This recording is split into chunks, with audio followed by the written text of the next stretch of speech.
Welcome to Joshua's story. This is the third presentation in the series, and I've entitled this Success and Failure. Joshua's story, Success and Failure.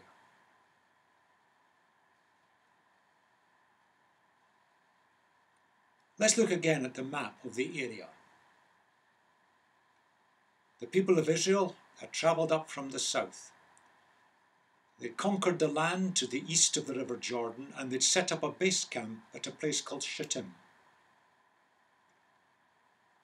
Now they had to cross over the River Jordan in order to take control of the West Bank.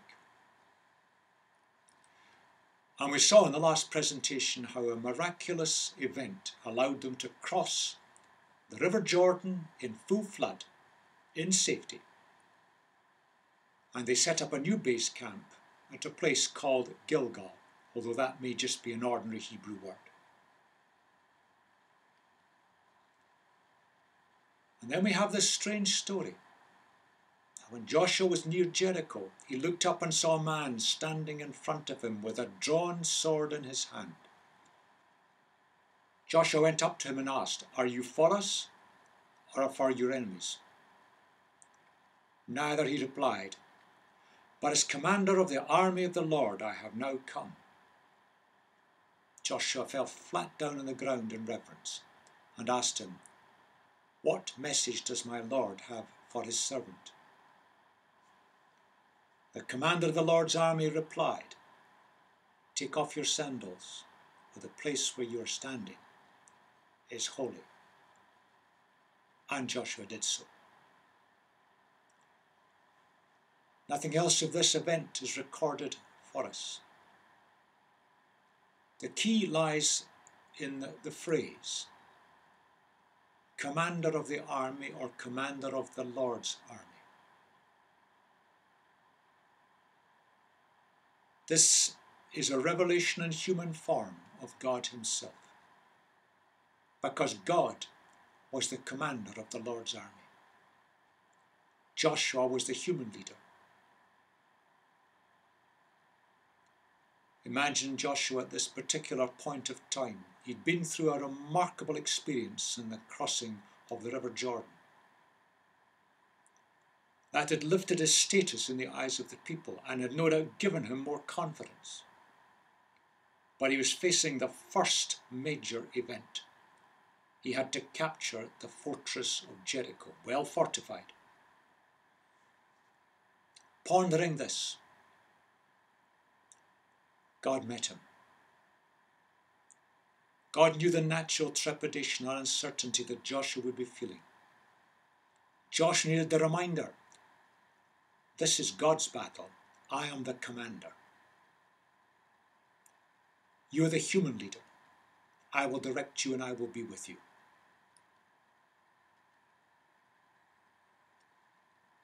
If we think about it in a broader picture, God makes himself known in three main ways. He can make himself known to us humans through events. God's interacting with us or with situations. God makes himself known in the crossing of the River Jordan. He makes himself known through appearance as a human, interacting with humans physically and verbally. This was the experience Joshua was having at this particular moment.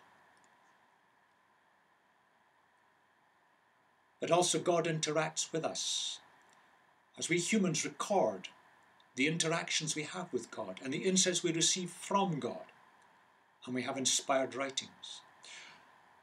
Just ponder for a moment the life of Jesus. So many things Jesus did, the miracles he performed, God interacting with humans in situations miraculously. But Jesus himself, filled with all the fullness and completeness of God, God interacting with humans physically and verbally. And then think of the Gospels, the four writers who recorded the interactions with God and the insights they had from God from these events. and have left them to us today as a written record of what happened. God makes himself known to us in these ways, and it's exactly the same for us today.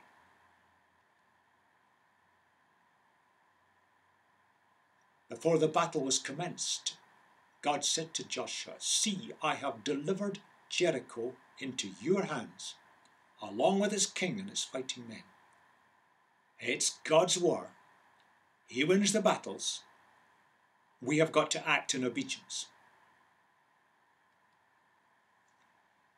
And the fortress was well defended, and it wasn't going to be taken easily. And they had to do the most bizarre things. The whole group was to march in silence round the fortress once each day following the ark. That symbolised the presence of God. And 7 priests would sound trumpets. That was the only noise. That would be awe-inspiring for the people, but also for the people living in the fortress. And each day they would go back to camp. On the 7th day they go round the fortress 7 times. Then the trumpet would give them a warning, and the people were to shout. Up to that point, silence. And the walls would immediately collapse before their eyes. And that is precisely what happened. And the army just simply walked in. And everybody and all the animals were to be killed. The only exceptions were Rahab and her family. And it happened just exactly in this way. Anything made of metal that couldn't be burnt as the fortress was burnt down, they were set aside for God's treasury. The whole lot was to be burned. And Joshua cursed any possibility of rebuilding this fortress. It would never again stand in the way of God's people. That's the story. And that's what happened. Let's think about the curse for a moment. Cursed before the Lord is the one who undertakes to rebuild the city Jericho. At the cost of his firstborn son he will lay its foundations, and at the cost of his youngest he will set up its gates. Recorded in Joshua 6. Archaeology throws a lot of light on what has happened to Jericho over the millennia. But after Jericho was burnt down and flattened by Joshua, by his miraculous intervention, it lay derelict for about 500 years. Then it's recorded that in King Ahab's time, someone called Hiel of Bethel rebuilt Jericho. He laid its foundations at the cost of his firstborn son Abiram. He was presumably killed in an accident of building.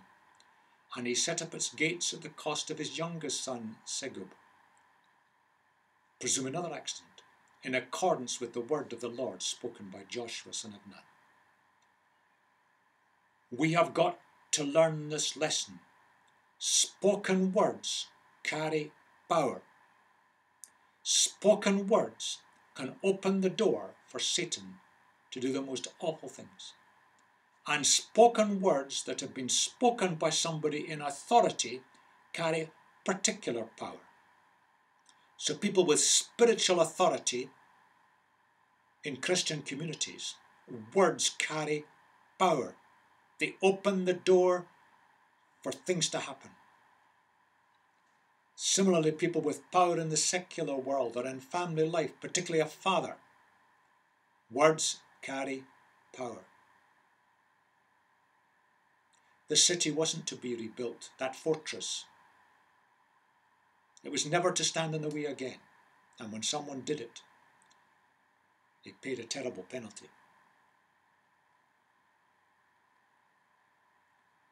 Let's think about this fortress.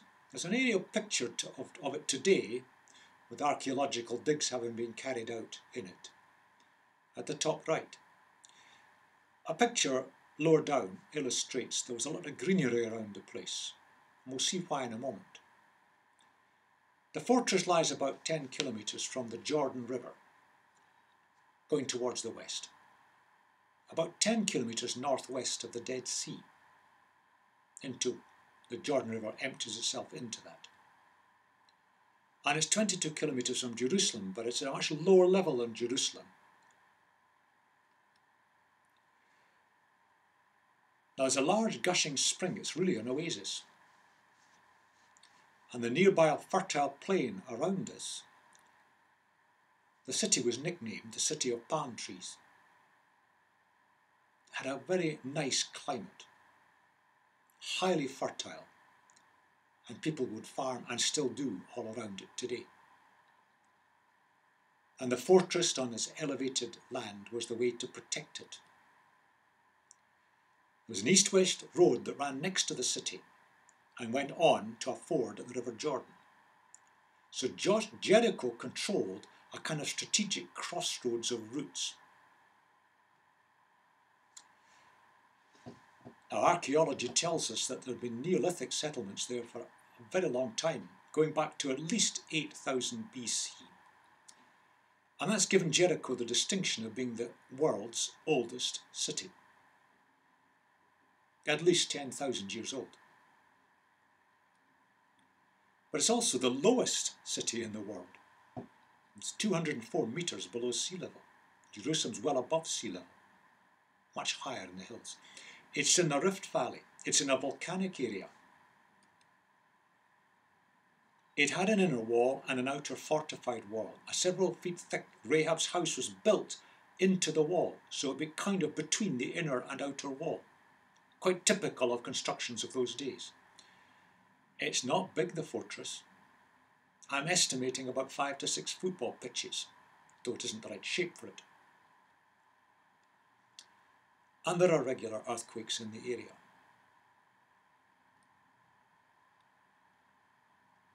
And there's archaeological evidence that shows that the walls of Jericho did in fact collapse and that the city was burned. So we have a lot of evidence and a lot of information about this most amazing place.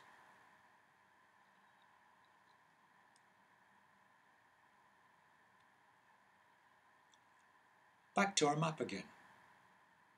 Jericho is captured. They're still using Gilgal as their base camp. What's the next step on the way? A place called Ai. Now, we don't know exactly where it is, but it's about there. And it probably is a small fortress, basically to protect Bethel, slightly further to the west.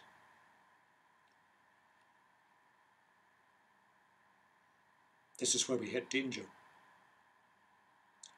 And the text tells us that something has gone wrong.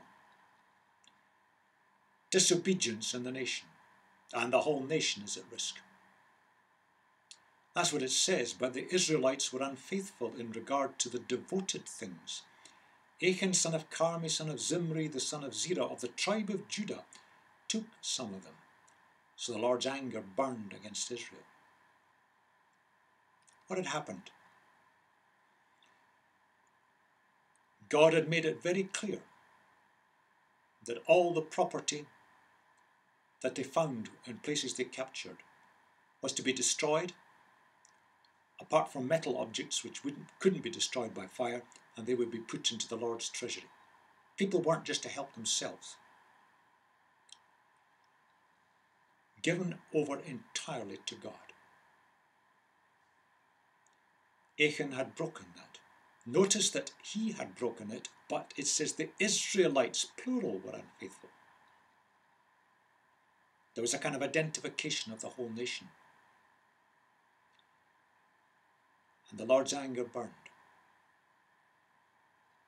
We can't just ignore what God says. There are consequences. And that's the language that's been used here by the writer. Consequences of blatant, deliberate disobedience. What actually happened was that Joshua sent out spies again, and they come back and say, oh, the city's easy, it's just small. Well, it was a small fortress. There's no record that either Joshua or anyone else sought any guidance about how to capture it.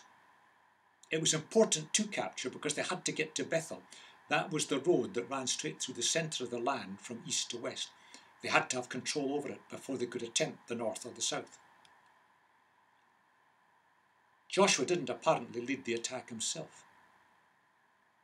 And the attack is repulsed, and some are killed. And there's immediate consternation and fear. Joshua and the people, what's going on? Has God let us down? And Joshua seeks the Lord and he's told what to do. The offending man Achan is identified and he confesses. He and his family and his possessions are taken. The family is executed and everything is burned that he took. And then God now directs Joshua on how to capture Ai at a second attempt. It involves setting an ambush, and the victory followed. Inhabitants are killed, the king is hung, and the city is burned. The fortress is destroyed. Again, it's critical that fortress had to be destroyed and not be used again, because they had to have control over the central part of the country. And then they stop, and there's what we call a covenant renewal, following the instructions of Moses very tightly. We'll come back to that just in a moment or two to see what is meant by that. Let's look at this man Achan a moment. What he stole was that. Presumably, in taking Jericho, he'd spotted these things and he took them for himself and his family. Babylonian robe. Now, these did exist at the time. They moved around. Valuable. Quite a lot of silver and quite a lot of gold. By any stretch of the imagination, worth a lot of money. He saw them, was tempted, he took them for himself and hid them. Now God had made it very clear that in the conquering of the land there was to be no personal gain for the soldiers. Nothing of value was to be kept. Everything was to be destroyed, burned, and metals which couldn't be burned were to go into the Lord's treasury, not to individuals. Now there may be very good reasons for that. If you have people seeking loot for themselves, you end up with competition for loot. But you end up with the wrong motives in trying to capture places because you're looking what you can get for it for yourself. And that wasn't the object of the exercise. The people were to gain nothing for themselves in terms of personal possessions. God was going to give them the land. Then they had to look after the land and grow crops on it to survive. But there's probably deeper reasons behind this, as we'll look at in a moment. Things that couldn't be burned were to be given to the Lord's treasury. And over time there's quite an accumulation of valuable metal objects, which in the end of the day all went into the construction of the temple in Jerusalem many centuries later. The key thing is this: the land belonged to God. It's made quite clear. It's God's land. All land is God's. Today people fight over territory and fight over possessions, and we fail to realise that everything belongs to God. He made it all. He gives us things, and he loves it when we enjoy what he gives us. But in the end of the day, it all belongs to God. And when we return to face him, we don't take any of it with us. And that was an important lesson. And it's a very important lesson is to be faced in the 21st century. And it's the beginning of a very radical view of possessions, one which would really benefit us today to grasp. Let's look at that just a little bit further. Everything belongs to God. The land is God's. He was going to take it from the people who were a particularly evil people in what they'd done, and he's going to give it to the people of Israel. That was God's decision. They didn't own it. It belonged to God. And all the things that they were going to capture when they took over the land, they belonged to God too. And what could be burned was to be burned. And what was valuable was to be kept and set aside for God. Now there's an interesting quotation from the book of Leviticus.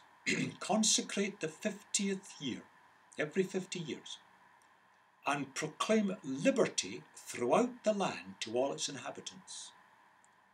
It shall be a jubilee for you. Each of you is to return to your family property and to your own clan. And it's set in a context in chapter 25. Every 50 years, slaves set free. People who'd lent money could expect it back. People to whom it was lent would give it back. People who acquired property would return the property to the original owner. The whole aim of this was to stop the accumulation of wealth with minorities. And if we look at most countries in the world, it's very starkly obvious in the West, particularly in the United Kingdom. Each year the rich get richer, and relatively speaking the poor get poorer. It would be a shock to our system if after every 50 years everything was returned to its original owner.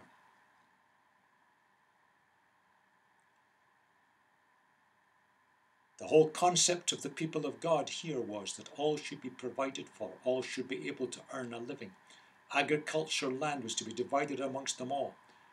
And if they had hard times and had to sell a bit of the land, then they had less land to grow crops. They got poorer.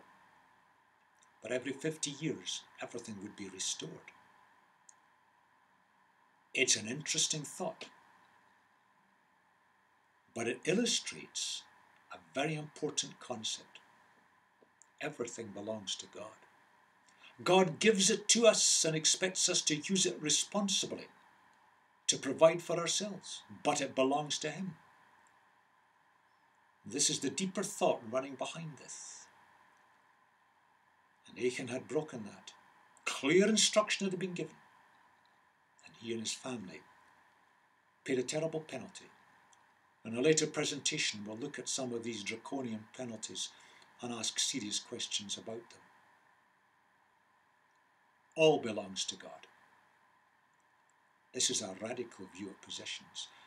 Oh, just stop for a minute and think. Think of all that you own, all that you possess. Maybe you've worked very hard to gain it. God's been good to you. Think of it. It all belongs to God. And then use what you've been given for the benefit of other people. It's a different mindset, and it transforms the way we look at possessions, money, wealth, and position. And it transforms the communities in which we live. Back to the story though. Joshua speaking to God here, when this disaster happened and he'd been defeated, he goes to God and he has a kind of pity party. The Canaanites, the other people of the country, will hear about this. They will surround us and wipe out your name, our name from the earth. What then will you do for your own great name? Maybe Joshua was more concerned about the our name before it was your name.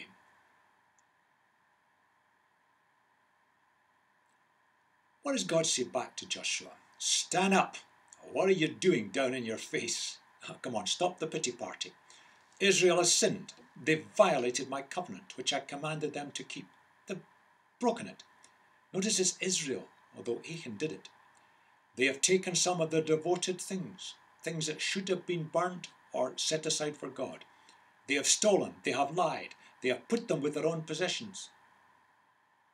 That's why the Israelites can't stand against their enemies. They turn their backs and run because they've been made liable to destruction. I will not be with you any more unless you destroy whatever among you is devoted to destruction. In other words, stop, turn round, put it right. And that's painful. God doesn't let us down. We let him down. And when we let him down, he very often is almost forced to withdraw from us. And the victory that he wants us to have eludes us. It's a broad spiritual principle which Joshua had to learn. Banned objects. Yes, these were objects that they weren't to take during warfare, but let's think about banned objects, anything that we shouldn't have, any activities we shouldn't be doing, any priorities that we shouldn't have. Basically, the presence of these things leads to failure. And it's worth pondering failure. It's the presence of God that's essential for victory. In the real things of life, in the real spiritual battles of life, victory comes by God. He brings the victory. And if there are things in our lives which are deliberately against his will, then we kind of forfeit his presence. And we forfeit the victory too. It's a choice. It's one or the other. And that's the blunt point that God makes to Joshua. The people have sinned. Sort it out. Put it right. It's one or the other. And the putting of it right can be painful. Things had to be destroyed, and indeed a whole family was wiped out. But that was necessary to restore the presence of God. Very deep principle here, which you may want to ponder and discuss. This whole principle, how to reach victory. Let's go back again to the story. Bethel, the main community centre, a little fortress of Ai, lying slightly to its east. The second attempt, God directed it. The main army, the whole lot, with a few exceptions. They were visible for the people of Ai, led by Joshua himself. But unknown to the people of Ai, an ambush had been set with a tiny minority round the back of the fortress. Then the main army pretended to flee and run away. And the men from Ai rushed out to follow him, thinking it was a repeat of the previous exercise. They left their city undefended, the ambush went in by the back door, set the whole lot alight. And suddenly the men of Ai looked back, saw their fortress burning, and then they were caught in a pincer, because the army that was pretending to flee turned round and faced them, but the ambush was behind them. They were caught in a pincer movement and were wiped out. The defeat of the first attempt, because now they'd put things right and they followed God's instructions, it was turned into success.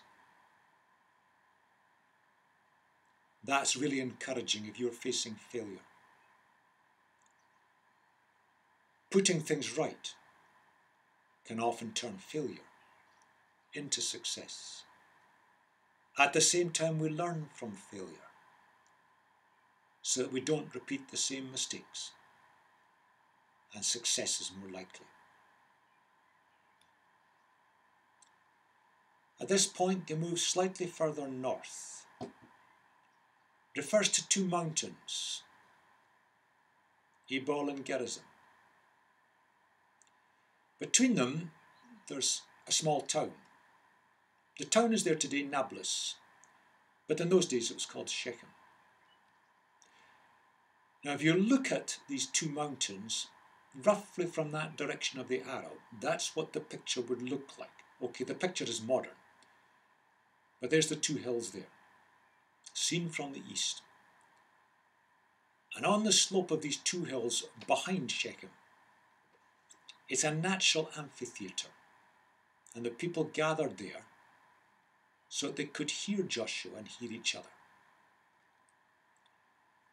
And Joshua was instructed to build an altar on the slopes of Mount Ebal. To use uncut stone, that was typical Israeli style of building. They had not entered the Iron Age, they didn't have iron tools.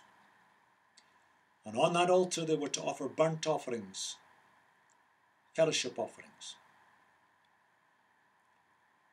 And then Joshua was told to copy the law onto the stone, which he'd covered in plaster in advance so that he could write in it. Joshua no doubt taught to read and write by Moses. And the people stood on both sides of the Ark of the Covenant, but they were facing the Levitical priests who were standing kind of the end of the Ark. Half of the people were facing Mount Ebal, looking more northerly, and half were facing Mount Gerizim, looking in a more southerly direction.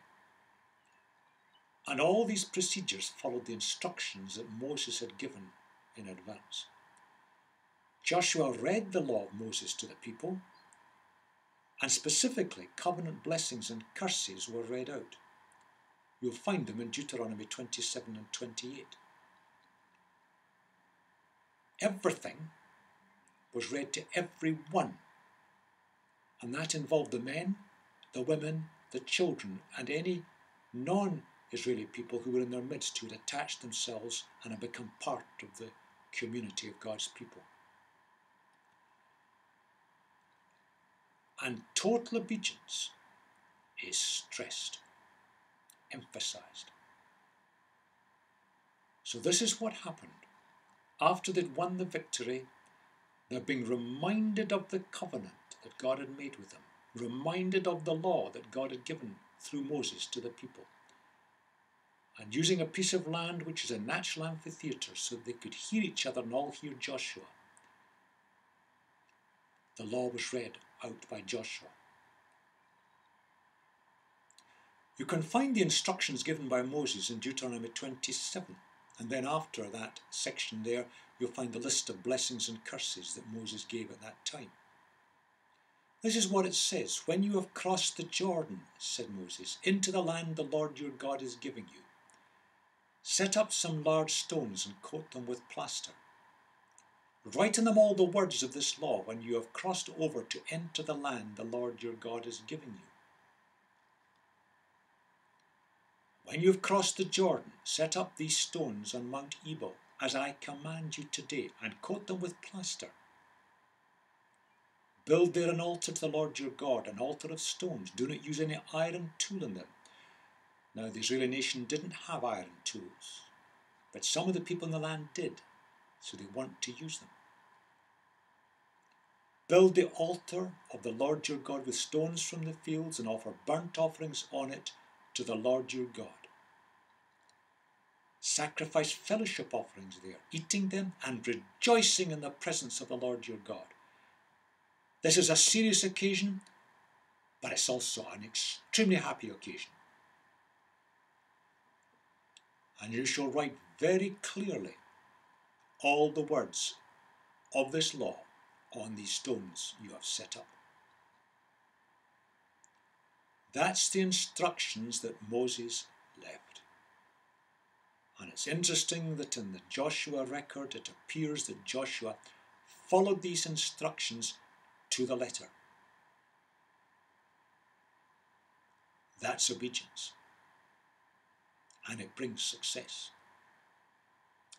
Let's bring it all together. I've changed success and failure, and I've called the way of success. Failure is terrible, sometimes humiliating, and sometimes we're embarrassed. But remember this: we learn from failure if we're prepared to learn from it. And the people of Israel were prepared to. And it leads to success. They did capture Ai, and that opened the door to Bethel. It opened the central part of the country. It gave them the baseline from which they could launch campaigns going south and going north. This was the way of success. And it starts by listening to God's instructions. Eventually they did listen, and God showed them how to capture Ai. But we've got to do it. You can't sit around. It had to carry out the instructions. But it's God's war. He knows how it's going to be won. The land belongs to God. He was giving it to the people, taking it from the other people. And all the possessions of other people, they belonged to God. And what could be burned was to be burned. What was to be destroyed was to be destroyed. And only the metal objects were to be kept, but they were to be set aside for God and Him alone. God provides the instructions for successful living and prosperity. We tend to think of the law of God as a set of rules that we've got to keep to impress Him. That's not the way the law is seen in the Old Testament. The law of God is given to God's people who are already acceptable to Him by God's grace. They're given for our benefit. They're given to help us to live successfully. Prosperity means that we're able to survive and fulfill the purposes of God. We've got full, wholesome, complete lives living successfully. God gives us the guideline for this. We follow it, it's to our advantage. That's the way of success.